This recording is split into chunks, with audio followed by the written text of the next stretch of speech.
names because we're going to prepare a comprehensive list of the whole nation and present to Mr. President for that can be gazetted. Because it's without gazetted Compendium of Localities around carry out the census. So they are the people who are the president to give us that information and also update our own records if we present to Mr. President.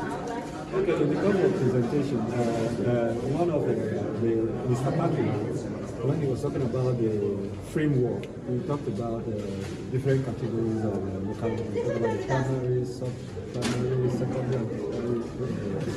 So, can you throw more light on that? Because when you agree with me that, like Bayelsa State, we're talking about wards. We have 2-3 communities that makes the ward. So that's why we're not basing what we're doing on the wards. Wards just serve us as guides when we are sending people to the field. The localities are different, like he explained. A locality is not a ward. We have 2, 3, 4, 5, 6 localities that make up the ward. That's why we pick out the localities instead of using the wards. Then for the second localities, we may have a locality that is big or it flows into another area. But the principal thing is they're looking at the headship of the area localities and how they live. And those are the major things that determine what a locality is versus what a locality is not. If we break it down to that level, when we now have the population, when we carry out the census and the population figures are doing this, then every locality will know how many people they have within that locality. And when we're carrying out the field, we're not only looking at the human being, we're also looking at all public buildings, all business buildings. We're looking at how many hospitals you had within a locality. We're looking at how many schools you have within every locality. That's why we're saying don't look at the locality as the population of the place. They have one locality and they have 10,000 people. They have a larger locality that will have fewer people. The basic thing we did was we had a housing, it's going to be a housing and population census. Households make up the house. Because in every household, you also have the head of the family, you have 2 heads of a family, but the household as we have defined is where you have the number of people in every building that eat on their own.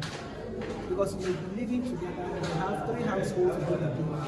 And those are part of the reason why we have EAs that are bigger than some EAs. Because we also consider the issue of households when we are operating the EAs. But like I told him earlier, the EAs, if they are large, we send in more people to enumerate the area. But going back to what you said about the localities, they are distinct from the wards. They are definitely not the wards. okay, what are you looking at in terms of achievement after this workshop? Oh, after this workshop, we're assuming that we'll have a final list of all the localities in Bayelsa State.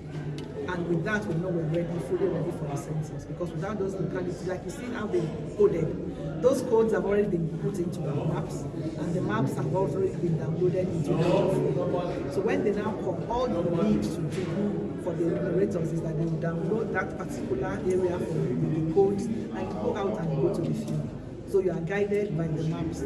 And in addition to this, what we are doing today, already at the national level, we're in touch with the NIPOST, because we're also going to, they are also planning to use our codes now to generate zip codes for the entire nation. So we also want to be part of that. We don't want to be left behind anyway. Once these localities are identified, the codes are handed over to NIPOST after the census period. You'll start anywhere you are in the world. I'm sure when you order some things, you guys who are always ordering on Amazon and everybody, they always ask you for a zip code. And all of us, just to beat it, we put 0000. That's not our code, but just for it to be accepted by the system, we put all those codes just to join it. But now, with NIPOST and NPC working in partnership, we have our own proper zip codes for the country. Okay, finally, because of your address, you made mention of vet registration. Yes, sir. But now you agree with me that most of in the rural communities, we don't have a center where they can register. So, and most persons go to delivery homes, and as a result, cannot register them. So, what is the commission doing to ensure that this is narrow to the grassroots? I can't remember the exact. In 2018-2019, we actually had a partnership with the Ministry of Local Government, and they supported the commission in going out, local government to do what we call mop-up exercises. So we are still appealing to local governments and state governments if they can bring back that exercise. So every month they go into a local government and they reach the areas where we don't cover at all.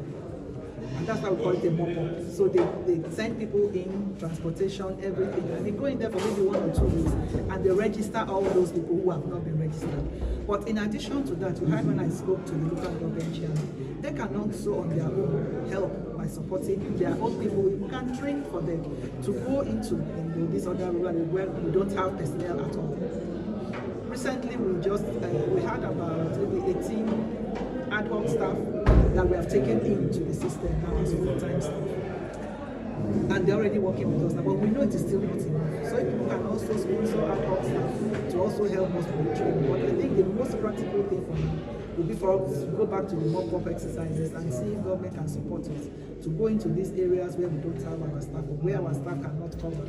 You all know the problems with our areas. Sometimes the job is large, the Keremont is large. These are riverine areas. So the normal staff who is maybe there are 2-3 centers in the local, they cannot cover.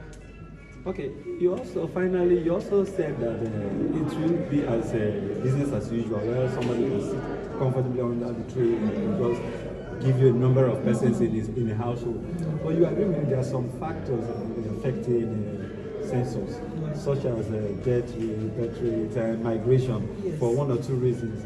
How do you I'm glad you mentioned that, which is part of why I said our birth rates have to come up. Because your population usually is a function of your birth rate, your death rate, and your migration. That's how we come up with projected censuses, projected figures for our population.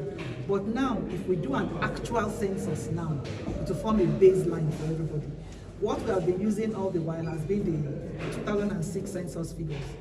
And that's also part of why we are, fought this hard for us to have a proper census. Because once you have a proper census now, you have a better point for you to start accessing the next projections. But our birth registrations, if they are not up to date, if they are not current, then the projections will not be correct. And that is where the problems start from. Because you must see that your birth rates are recorded, they must see your death rates are recorded, migrations are recorded. But the major two that we can control now are the birth and the death registrations, without which we'll have reason for people to query what our figures are. But we are believing that God willing, this time around, once we do this, it will be a better base for us. And hopefully the next census will not take us another 17 years before we have it. So you see why the birth rates the birth registrations are very important. I'm glad you know that they are all based. Thank you. Thank you very much.